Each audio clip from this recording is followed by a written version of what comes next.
ini furun da warnada ini yinjindi honun da warnada na urode men da bari na sabunen da bari Suleiman yana kusu joppa wala serungo ni soroni mo gobe adu kem pakati o me gambana sabune imayatu na butelin da bari imayatu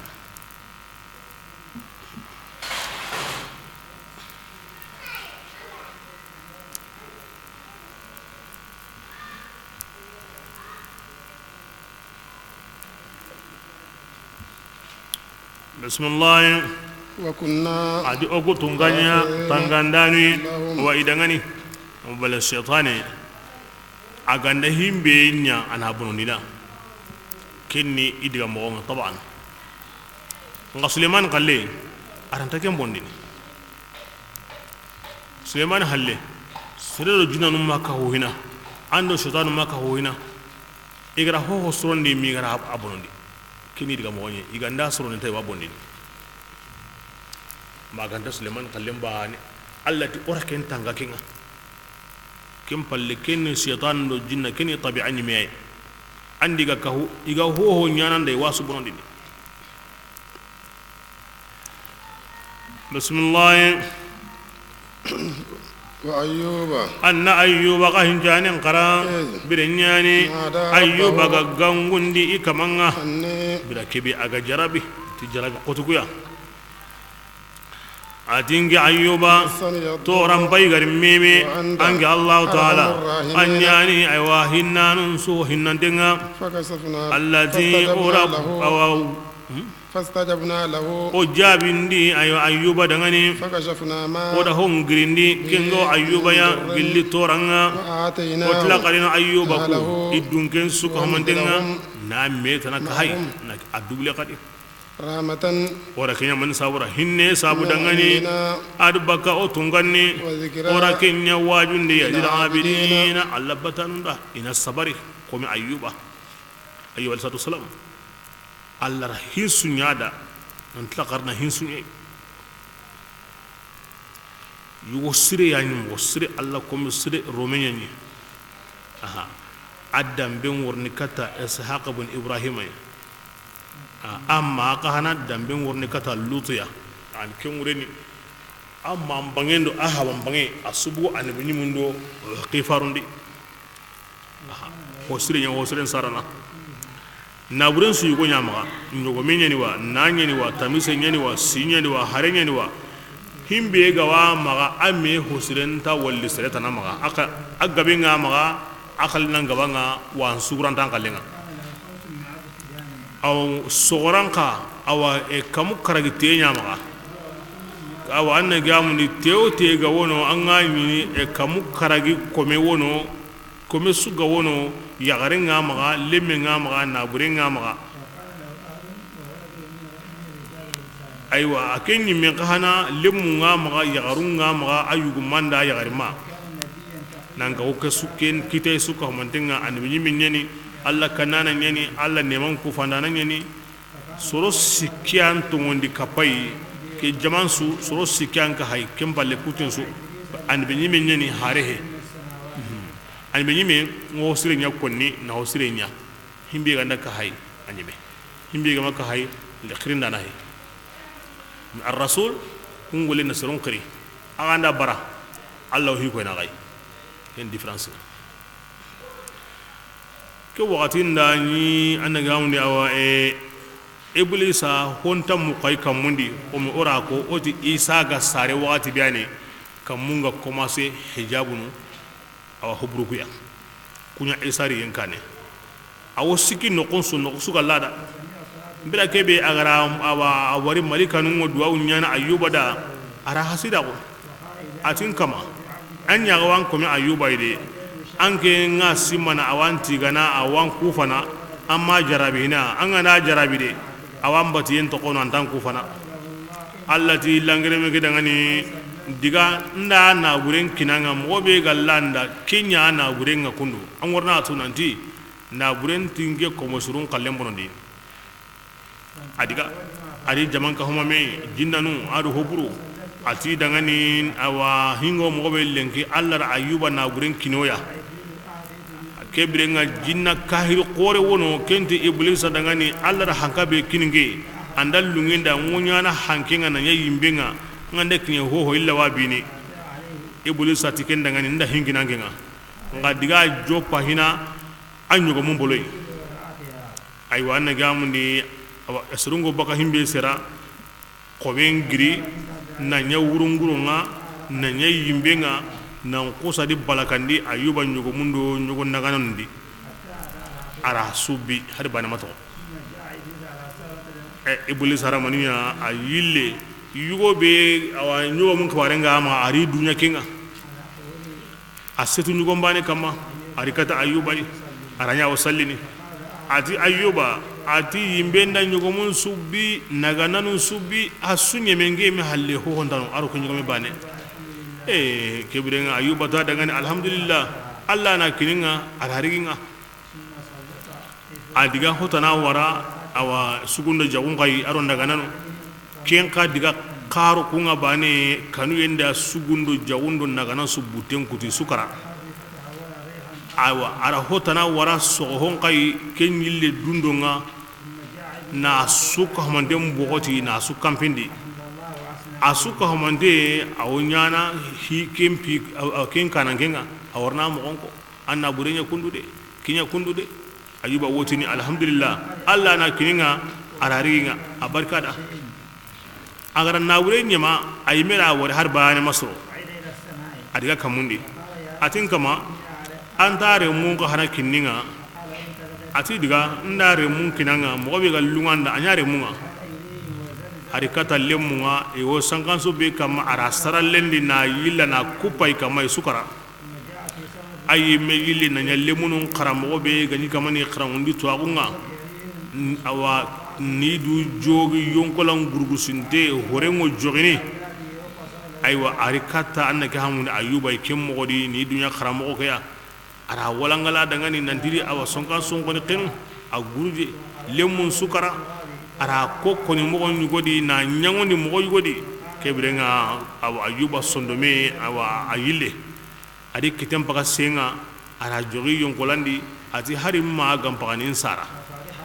ngallangire mi kin nyagali parce que ayuba matire alhamdulillah Allah ra kininga amari ginga amakenko ke sabura nyagali ada simma keta ko ni himbono adiga kamundi yorna hay himbe gani nganda taw mo Allah ntawayde Allah wahay nyakata ayuba iblis yani de iblis yani ken noqusu ayuba kafar gesimundi nan tubi kata Allah iblis gani kinyene ken dani hinyeme agi ken durago anya hologe atin kama kebirenga haten kininga ati diga nda haten kinanga nka asondo men taride anenen taride ara hakre adum bindem bayi Allah langa denga kama arani ayuba wo sujudini ara fude no ombotendi kyanya sabunga na ahaten sukumu na nya humbunenga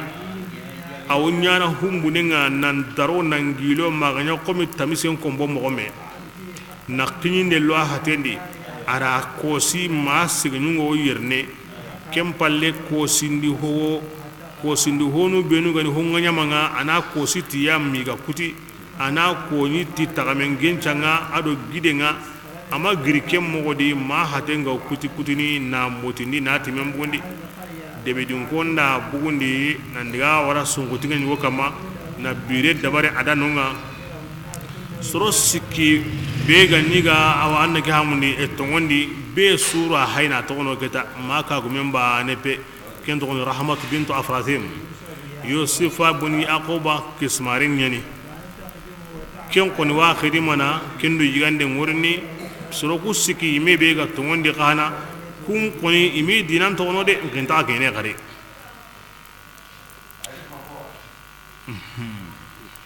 kebrenga ahira duwa benya nanti Allah torandin jonkinya keta de angeni hinna num pindananga asabunne maniya quro be ga wa hatendi quro kiyana la muru kotaisa ti wokkine asondo menga wal ma nenenga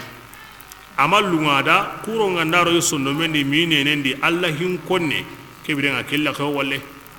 kebirenga na alla kiri ke ngure heta masabari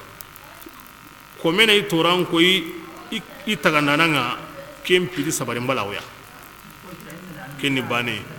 ba o ganati annabi nyimmu iro watunu watube menga osurigana nga wate be go mena sabu yana besu korondi ti kenni muhalinga i hakeni na am to ngeni wawti ni kebe gar ayuba kita aywa to ngeni wate burengeni nka tawye nyani aro ko sinde na sabu nya langere me kigara futande be nya ando mbotendi alla konida aken kalleke nyangondi na toranga bondi na sabu nya kere ayuba dangani basa konintengo serebe balawunga koto kutunga annabi nyimmu nyani ado alla walinu ado seresuru Allah sallamati ikyo watunu nga ibane wate ngo komi aga soro hili wate inni uak kama yu'aku rajulan minkum yani himbe ga origana kemme ngandi kun liga bane adublena bal haqiqa anu nyum qifaru yo watunu nka watebe ga wosurun koroni ne ko mu an murgunte mahinkinte masahinte ay hintanya na kunwa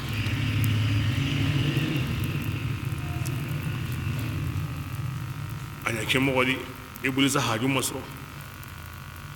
allati birake ga Allah turandin kita sade an ga yen hinanun pinananga oda jabi tora be ga way ora tora ke girndi a worni ayandi kane ora girni kammo sabu an tanya na munyen dambu ara munyen dambu jimbugo allati anyanke kenga ayanka isella ngaten sudiga tan nagate tandonga wutu khari anna munyen katu ara ken mutu na katu khari jita na bugu ken ji muleni atana kemini ara kemini nogonga ten su kamanten saha كم وصادي سوراني أركض برجلك هذا مغتسل بارد وشراب من من ساورا أنت ينا وينكتو الله روا سهلني نيا مكينكو كين سنا من باب التسبب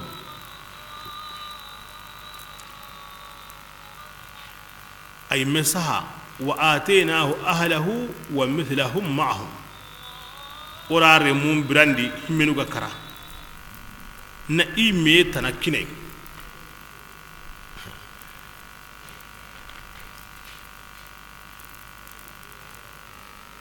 himmenu wa kara umbire yagarenda ime tana sarakari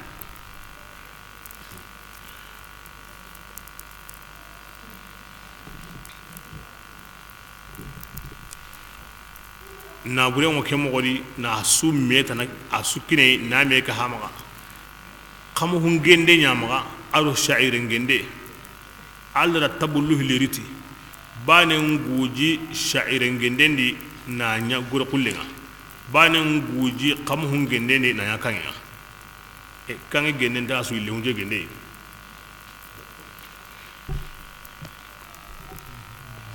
ora kinya man sabra rahmatan min indina hinne ayuba ya hinne bega gri otunga ngwa nanya wajunde Allah batanu ndangani nanti in sabari iganda sabari ko honda bono sero sere Allah ganda gaben kinanga kim palle na sunyema nanyi me watundi annan simi ayubai himbe ayuba ma antama wote be gara kita ame man kita aga sabari Allah rabbura ka kana gilid nari kibra kenga na serebe bonondi lagara kota ampu janni ayubai na kita na nyema na konto masurungo balanga nan tilakari na kinanga kadi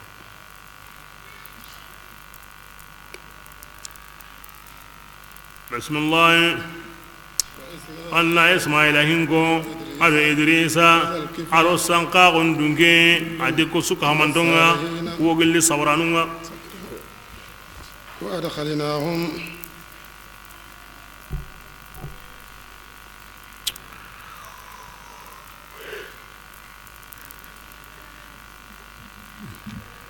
idris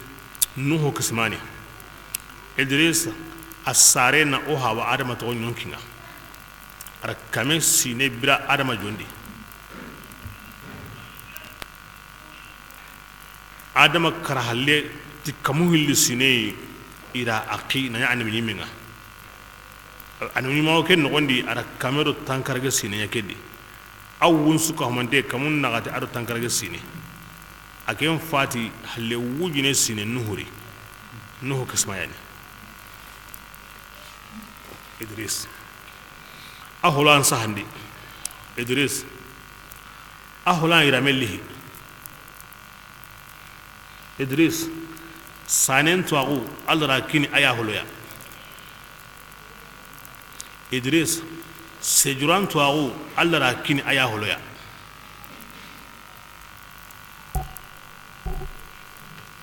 idris har sawono aw kamunda har sawono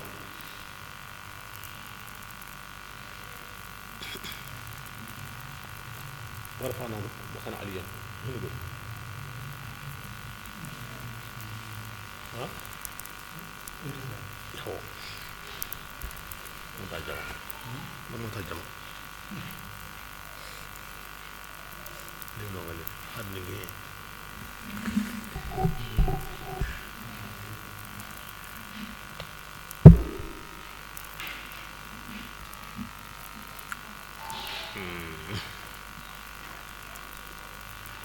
zal kefal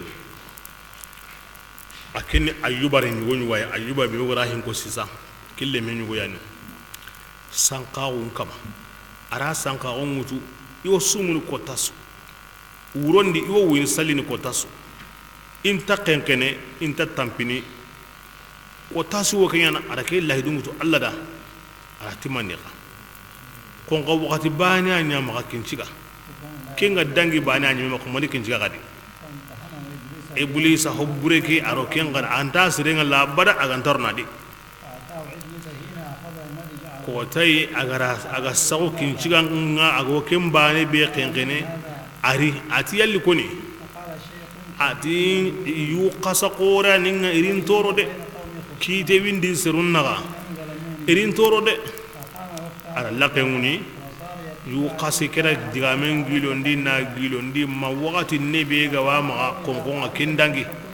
ata dangana ti qirse kumbaninga nari an kumbaninga na taw kitira ngurni ngi qilli ngam pa qilli ganna kinanga yillenga kare awa qirse mari kitenga nyima ga diga kandi wora awa saw khari wucine qirse ar laqen katu atikoni ati yu gore gani ne dar yu qase gani de iwin toron de ara laqe mun atinge matinga na tagu so wa anna liya atinge do himbe no go me cerebru inda to tange ngono i wotini yaho onge madi o wangoren tukana angana giri wati be wotini on tatugana bito sikandi azulika fulti karongonda ngani atillengi kama sigi sere sullo ma kasigin nan kan bito sikki makanke ti gonga bin kama kem pakati nega kinya kari kirselli itantar aywa jamanga sanki honna arab bote nyugo wari arodo kembade ara laqen katuro nogonga ke wundi ati anke ngodugo ne kenkene kitalle mo laqenga aha gilli no sazal kafti datu nanti alla konne ke yani anke ngo kenkene kitalle mo laqenga ati ke birenga ratu nanti alla ko me nanti langre me ke yani kingani iblisai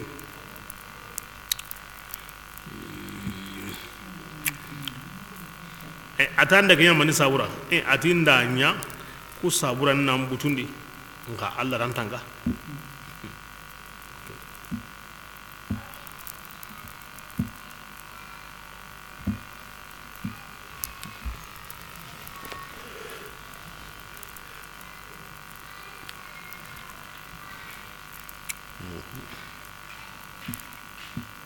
بسم الله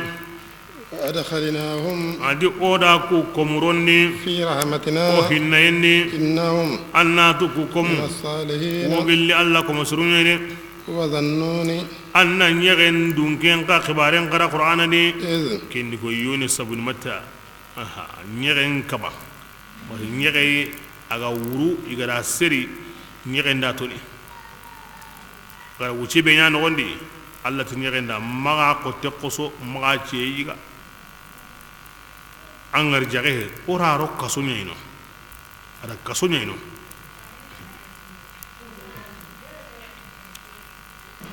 bismillah izbirinyani ذهب aywa yoni sagadiga abutun denga o iserumure فظن allah madunga da kake nguru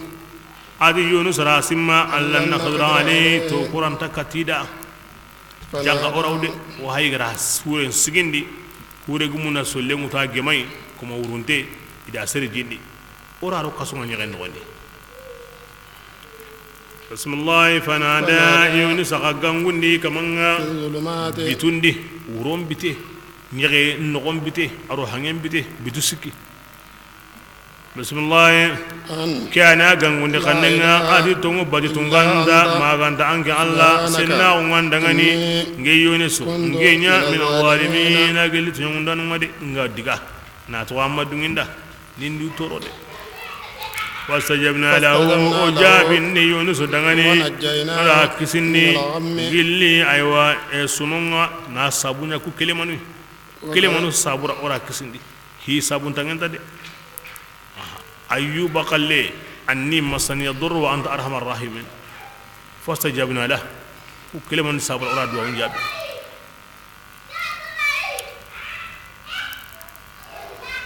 bismillah ati kemo yani o mu'minun jabini hinga na qoti kama igando nyaga mu'minun obi jabini o gar ayyuba sahni mobe na awanne ga mon yunus kisini mobe kunda mu'jiza nyani ka mu'minan suda karama nyani aganda qoto anganda ke alla nyaga iwan kisini la ilaha illa anta subhanaka inni kuntu minadh zalimin duwa qore ذكر غادي لا اله الا انت سبحان الله كون غادي سبحانك كيري غادي تجنوبنا اني كنت من الظالمين ديغان ديبي مي كو ديغان قرسو وادي يا صابنا الله فرند غامندي ما من مكروب يدعو بهذا الدعاء الا استجيب له قطان غوسر وسريا ان الله نياغا تيكي دعاو يا ما الله غرانجابي Allah dungunu ajatnya kamun nagati adu tankarage la ilaha illa anta subhanaka inni kuntu minadh zalimin walla kamusiki adu tamudo siko walla kami adu tamudo bane walla tankabedo hillo walla tandumi adu tummu mo tanjikaro siko na jate nyugo tukuri nan duma kama ma Allah gara an kisinde ambonenga Qur'an de Allah subhanahu wa ta'ala andi ko musurukuko inna illahi lakum Allah ma ago himbe wallira kende duwawo yade duwawun ta qora kinga kemme ga nan kita an garin ta gondi ken duwawo ko ni ken pakatinga ko hontano himbe ga babaka watenga qoto mo masani yadurru wa anta arhamar rahimin duwawun ta magana qotay ango liri yendi anya kaso nyewa anya junubu nyewa anya kota nyewa la ilaha illa subhanahu kuntu min adh-dhalimin honta baka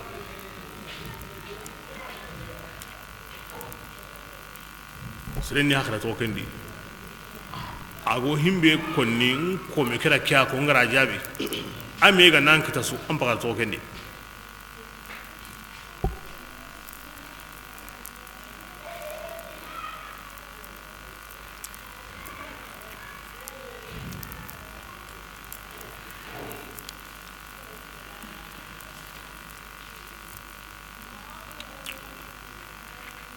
بسم الله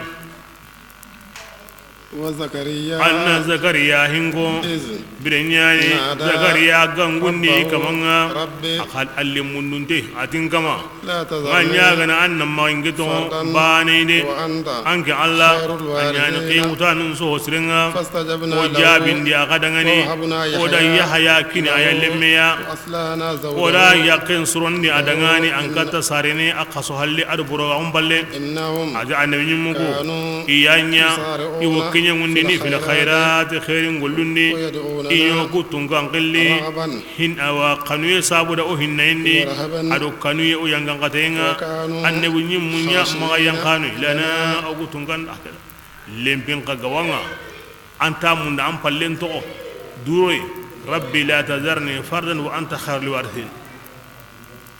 rabbi la tazarni fardan wa anta khairul warithin lempingo wo seriya angana ke katu anka henga antara ke walla mangara lemme kitana to kam palle himbe ni yuwa andu mun kifaru iyani dungarenga ono du hay iyadi ijuku aha ibati mo masiba be gari kita igara alla nyaaga be nya masiba kedi alla wi masala na oda kinya sabura ona mu kunu ngali kempede oni nya dungarenga kota be gari kita andan kita igara himbe nya kota ken no annake men dabari ira sabare be nya annake men dabari ira alla nya ga be nya kota kedi ke alla nya ga menya wa kadhalika nunjil mu'minin atinda nya ida ibane hede wa mu'mina suganda ikalle ke menya kana ngana kisini ngame nanda bismillah والتي adi anna yagaren ka hinjanen kara أحسنت فرجها maryama yagare bi gada idu tanga idun kampen tanga awci amasanga فنفخنا oku yan futendi فيها ayagara kunni من روحنا onyon kisenninga وجعلناها akusaga ligi tire me isai oda ke yagare maryama nya وابنها adire me isanya آية ayabane للعالمين daga honda jinnando serendo malika yugo lemmen sare na ni annake hamni habintai sire ma me mu jinna ma me wari amalika ma me tuhina ahana Allah gare isa bane bismillah إن هذه annatu aywa wa haygara aywa ke jama be ko ni أمتكم كان أغسل من الجماعة أيها المخاطبون أو واجب أن تكونوا عليها وهذا هم بنو كواغدا كي سرط تام بيق بارن تاغدا سورة كدي إسلام من أو واجب ني كج كوني لهلا أغنيا كمو يادي أكوني من كني أمة كسوني جماعة جماباني وأنا تبدأ أنك الله تعالى ربكم أنك أنا غسوك منا فاعبدوني. قريم باني ناو أن تقوم إبراهيم دي دران كبا إسماعيل كمانونو إيسا كمانونو أيوب كمان لا إيسو كمان الله باني أي ari jukununya ko ingarin tagunya ko I Allah jaga monunya ko I sabarinya ko I balawundi ona kemmenya kamambane kyani odi suya wa kyan ko ni besura bismillah wa taqatta'u ngahonu kutukutunni أمرهم ihinunga بينهم nambugu jamando mena ngahonu bugu kedi kunti kamane tanawono ha ma kunnati isa min Allah remenga ma uzirna Allah remenga ma ina Allah ko muslimin go tikinna Allah remenga ma malikan Allah remenga la wakalla e kun kutiba ka jamandi ya kibale jaman su jama bane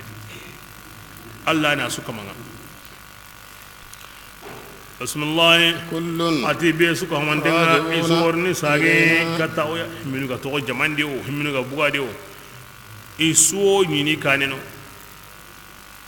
faman yembe kenga golle gilli golle sireya anani golle nyanage Allah to ndi yemme gane كفرانا kebire nganna karindenta ken kamanen golle nade angana himbe nya angana islamiya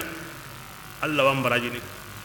wa inna gutunganga oni sahandanunga gollen su ko hamandenda وحرام nga annatu akabandengo على dibe قرية su kamma أهلكناها o gara kem palaki lamuru أنهم nanti kendebe لا يرجعون anti wo sagene de dibe ga na halaki nanti awutlan wundi qari dunadi kenta ngana de ti makkanko on palaki angunda sima halaki en palago gilewa akabantenni alla ga debe su halaki ndi ken debe sagene kharna lidnari ken tanya nakari lakin zaidain annahum yarji'un ken tanya nakari bismillah حتى إذا mabirambe iganda ngindi ya juja sutenga aro ma juja sutenga وهم ken pagadinga yani kingena kambire ken sutanni kambire awuni la gara kotanga na tinto la gara kotan tinto e gili alla farenga la gara kotan tinto la gara kotan taguma ci hana ken alla farenga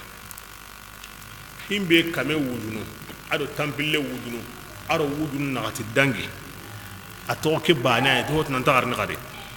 e suru duna ke yade ken wurni ken duna ko tenga be xar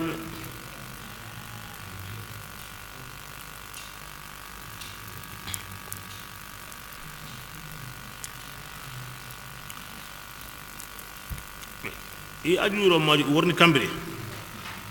alla koniti lagara ko tan tagma jinyani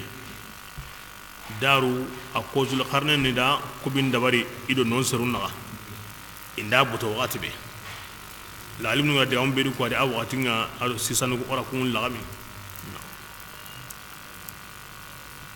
hon kati i worni isa yanka halyani dajjali kara halle a worni aha fa dajjali ganari aw tanagati ko tanyana ko tan go ko sine ko tan go ko qaso ko koy bane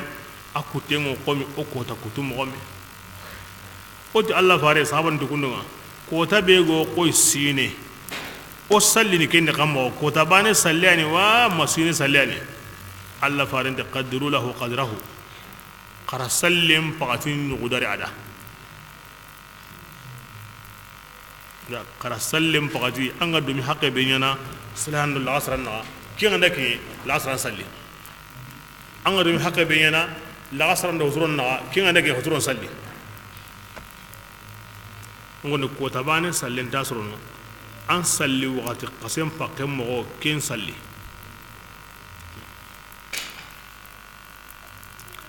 ita Allah fare kebrenga e ataw mo ngunyendira ataw koy kamenga ne kamana li hanke mo da halle e sawo yangana dimashqi awana gamni e bani umayya awa kun soron kamma awa nguno do durake wayi ibbo sintenni kin wadda jali kalle ken palle abaka ya jura maju ba kanya halle inda bugo kan koro murni aw qotono aw gille qoto yenga aywa haramare min ngan natana na yongola bane aw kem pasono dina kame men halle kem balle Allah isa Allah nyaga na Allah wo aywa hoygo walla ya judo majudu ikannenga wodi kana nagaf kengi suri kana ni sukare munyen so haka ikarantenga ijibantenga isa Allah nyaga na gari hanken yugo worni ado yilingen yugo worni kemun dari a ko nyugo men kanem mo me kingi su kana nan digi seri no ko be gali Allah da kem balle kamen worni kan kore na imuti batendo i hoy baten nyanke baka nguyenga kem balle Allah nguyen sa halle ma gono ntani barkenga bondi ni khairinga bondi ni na lemu khairi mo gabono warjere mo gabono yitu mo lemunu hinwo surono isa da aro to munda nunda ni to kem mo godi tan nagade sine gane timene kebirenga aywa hanken go worni isa wo fatini Allah ko muslim so fatini wa kebirenga futindi hana aywa ken ka hana wunyana sino tamido hilome kem palle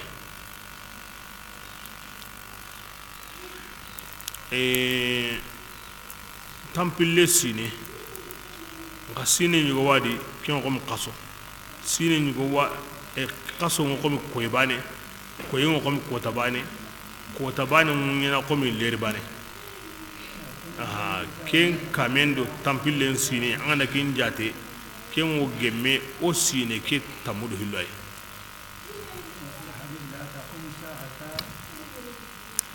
aw alla faran diga mundi tilagara ko tan takene maganda hinu tammi wari akade ti de nyugo beswa walli dajjal beswa walli daba nyugo beswa walli kiyon bakado kenken nga beswa walli isa nyanka ya ajuju majuj aron nyengo tumini tasiko ti dungonu ho nyana kimbakandi ho nyana kenken nandi ho nyana arabu nun tawranga ti tagu manche ke lagare nyani yimbe nyugo bakayamani aw jaman kappa meya na jaman kahuma meya na besu genge kata kahuma indingranga bismillah وهم ati yadu ro majuju ينسلون iwo kenyanguno من كل baka حدب no kurginde besu ya واقترب الوعد kengana ya tinina tinto de الحق tungunyina lagara ko ta tinto de فإذا هي anna qusagaram masalani ana yemmun yaage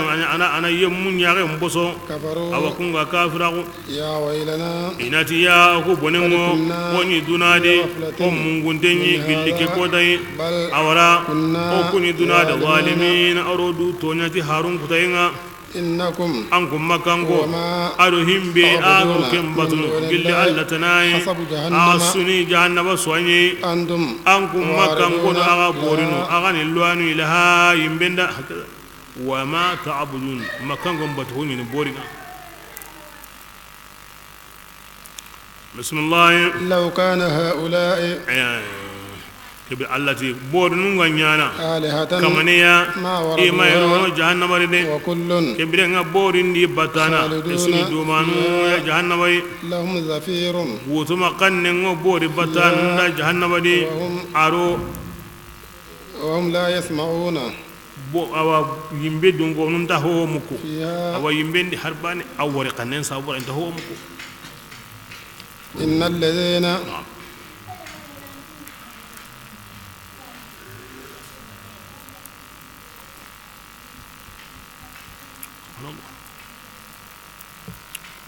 ndi yimbe su himbe go baka ken su ganda bugu wakati be ho hon taga no kare ma himbe go dumine no kem pagati Allah subhanahu wa ta'ala iwiro no wagandingen no goni yimbe nga gandinge na ken nga gandinge kharo wagandinge tanadi na ken nga gandinge khanro wagandinge tanadi kebidi sikoy na genge ti yimbe pontinga himbe go ken nga gandingu sikidi anta ho muku kadi anta ho walli kadi anta tu sere tanaw ko manan ngangan katange mbane halle wa iyaz billah arno gusnike اللهم صل اللهم صل اللهم صل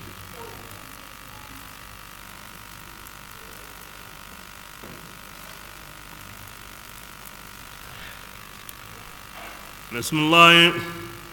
إن الذين عادي يم بينو سبقت الحسنى كي ينقى وقت كي الزعبري سري كاهر برانينو عبد المسيح أتي الله فاري أتي دانكي تندي أتي إذا مسيح باتو النصارى إذا أزير باتو يهوديانو إذا ملكانو باتو بني مدلج أنكنتي أغاد أغباتي هون سوي يمبندي كبرنا اللي كوغو نقوبي odunge oro borno ndigano kin ayen yankana jabi innal ladina yammu bainu sabaqati lahum alhusna husringa same kundangani gilli aywa oho yankandonga ati kunyemmu kullatingo baka jahannamai kunta hari muguni hasisaha aqannatunaniya ati kunyemmu kun hodi inyon kinu ngaraken kanu du awdu manu ni yakenne adi kanu yenda kun sunondi al-akbaru kingani kanu yakodinga malikanu kun gemalle maunu inati dake kana ga kodanga kotambe a ganya iga waga nyino na kinga dunadi kibra kun takabugadi aha di odigan srenga same kubenuda isa uzair malikanu aro alla ko musru benu ko mungari batu alla tanai kun su takenta kedi an kun be gari bato an kun yallon mala turonta kene kuma nanya matin kene Allah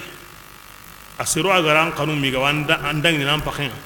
irangara Allah plasindi aturan ne kunye na kunta kenta di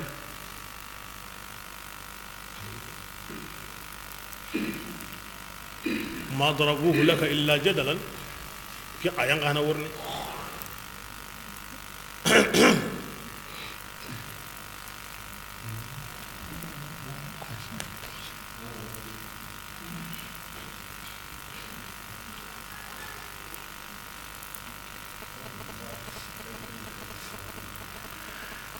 ramukan ni Allah mati man ati wama innakum wama ta'budun ma arabukan ni kengo koro ni kata li ghairi al-aqil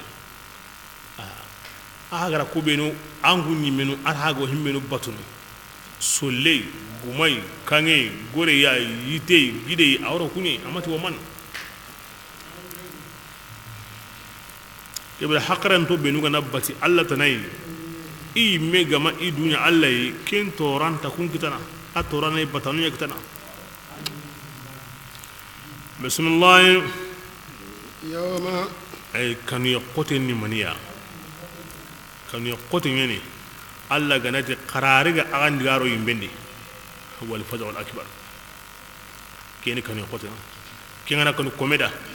kanu be ga gesini kem pakati kanu enta kotai ati ke ko musru kunta ken kan nanya na baskanta ko ni da arno ga hukum bismillah yawma adi anna ko dan simma bis samaa iga o kam ay wa iga wa amile gene katay sijil koy ay wa sijil milikin ni mogomme el kitab adamare men kitabinga malikan wa to ne serenga nakara awo angollen kitaben milikine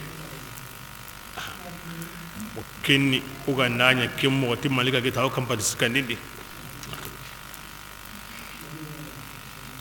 gollu ngo keneno abbe su kalle mele kene na wara nan to on sa kene hulani gollen kitabe ga ayna ga ogo sijilli betu sahandana angana himbe sahanan tla anna meleke anna sitna wara ko da warni kammuke iwa meleke ne komi aga yaay go sahanda nga andat la sahanda nga awdal melekine mobe kam mukari daro yensu ari tiyan qoto yensu bismillah kama nu'iduhu wa huwa adam wala min sagandini kama koy mogombe o gara jobba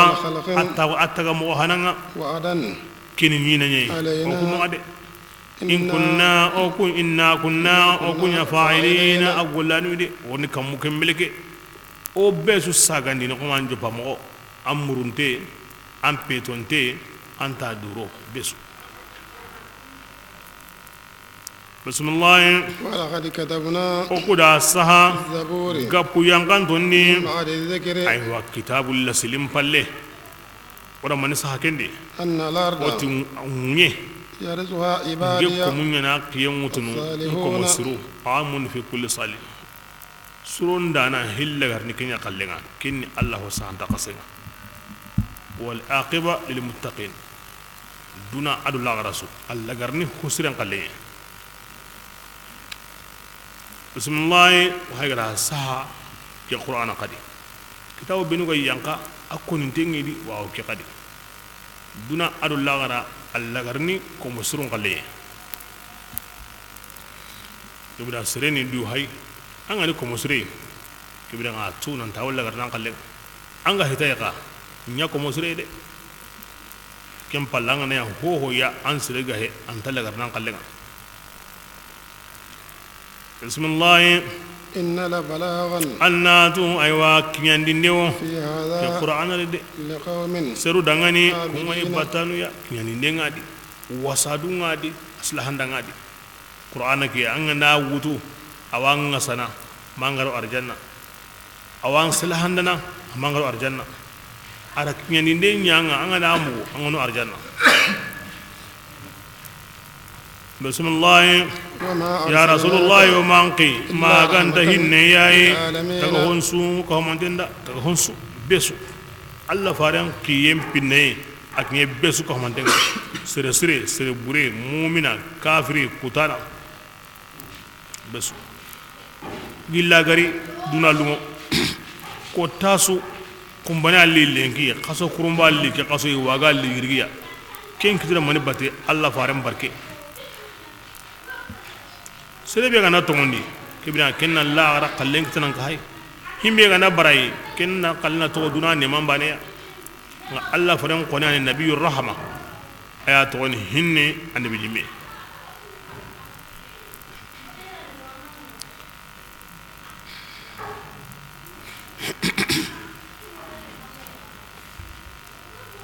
Allah wa sallam ati jibril enge hinne kin wo kyange ngawa tinam ati kemai idutu igo wala garne mobe baska gilli iblis akalenga nya mobe igum malikan ko ni ikun su kanda de ko kahi kannenga ko kahi jotenga bagar Allah khidimande be nya agani Allah maga yuke be di ahinga le gari kundu ko kahi kumposu ya ko tasu intati go mobe ma ankenga worni Allah ra koni nda tinna kanda an qur'anan di samma aminin nimma ankuto nan tinga jibril sembe ngindi ntaga mo on sirenni dundenga nyeninga do mpakaren taw kendi nda tu Allah ganda himbe konin kiran na kanda anna kan qur'anan di kempo kenta gilli antin ke qilli angen qur'an ne titi dundenga ago tlakar na kembo singa ibra ndakin mpakarta ko kita ndakin pinne kita angen sabuda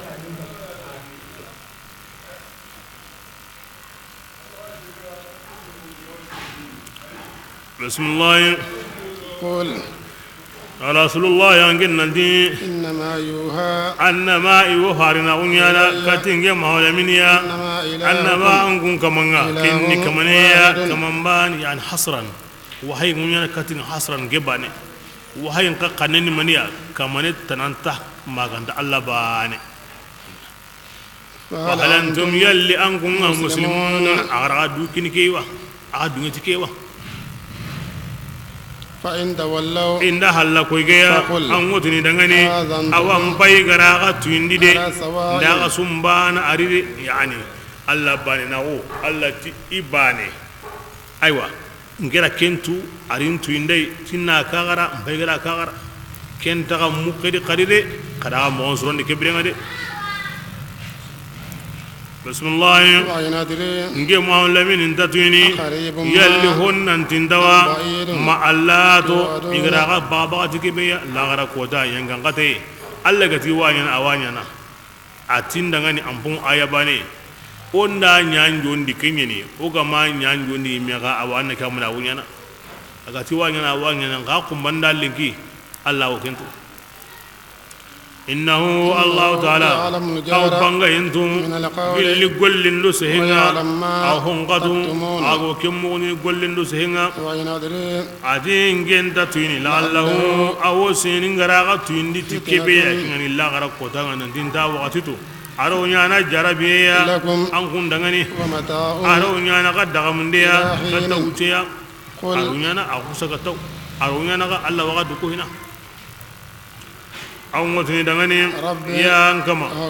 أن كيتين دين كتندانون نغاتي تلمون دعونا أو كمانا أياني أيوا هنن تونغانا أياني ديمي مندونا أو كم تصفون أو كم عنكتنو nanti garin ini mana garin sakai malimmi wa maka mangkini kurusendane minni garanti minni gijan katane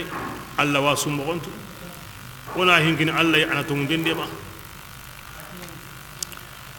Allah farenya mari ani hinkini Allah yumatunu kana kentu anan hinga na ya mo anan sembe Allah suratul hajj بسم الله الرحمن الرحيم يا أيها الناس سورة الحج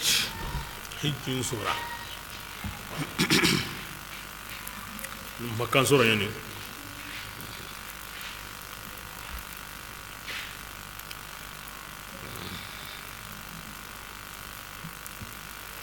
يا أيها الناس يا مكانغو اتقوا ربكم كانوا أغا كمان ينغان قتين أنا إن بطري زلزلة أغا الساعة ناتو الله على قوتان سر اللي قتنا شيء كني هويا عظيم أقورني دي نسر اللي نغويا يا ورني كيم بو حالي كنغا ونيو سر اللي ني أو تيني دو كباتين ندي هيني مي وقتين كني إمي غويا نسيزا كيم غويا نقونا نقطو ke ko danga da kin nyan kotin no konso bakasara be swotin anyi ke bani amaka